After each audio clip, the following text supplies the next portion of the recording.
My name is Lalam Gloria. I work for Radio Patches Gulu. I'm a news anchor, a reporter, and a presenter. My day as a journalist is very hectic. I wake up at 4 a.m., do family work. I leave the children when they're set for their day, at least when they have their breakfast ready, and then I start my journey to the workplace. By 6 a.m., I am already at the workstation. The COVID-19 has affected us, me especially, in a way that the times when you go to the field, you want some sources. You could not get the sources you want unless you call them on phone and interview them. And that also caused us a shortage in the numbers of stories that we report. Transport is not there. The borders were restricted from carrying passengers.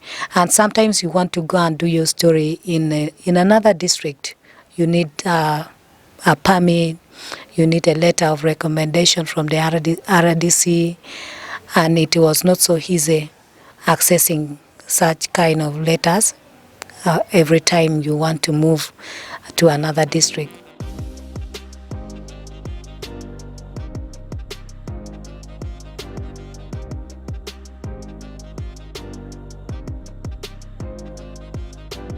My name is Justine Muboka. I am a news sub-editor at Mega FM. Out of my experience, I was chosen to be a mentor under the innovative grant for Northern Uganda Media Club, where I mentored 5 news reporters. 2 of them were ladies and 3 of them were men.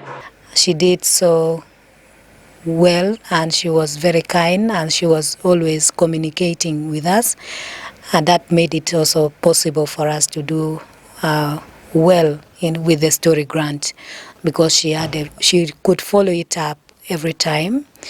She could make phone calls, she could chat with us on the WhatsApp group that we formed, and she really made it possible and gave us all the guidance and for the sources that we needed, and for the other parts that we should add in the story to make it really wonderful. Under the grant, we had thematic areas that we chose.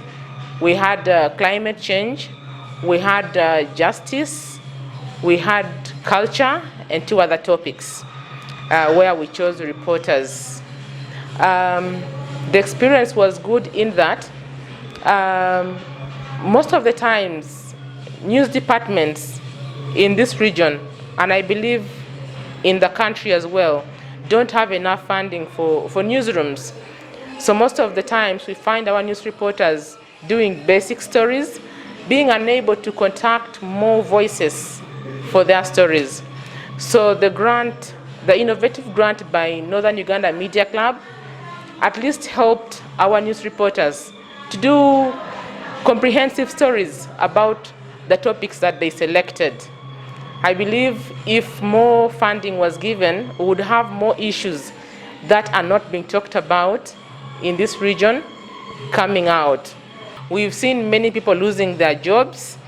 What I also know is that many media houses lost revenue, so definitely there was a pay effect on journalists, where some had to freelance, some had to take a pay cut either of 10 to 20% or even more for others.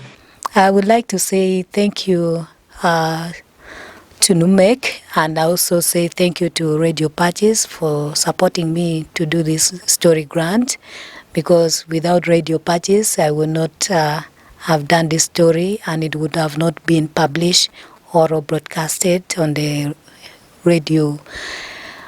So I really say thank you to the management of Radio Patches and the management of NUMEC.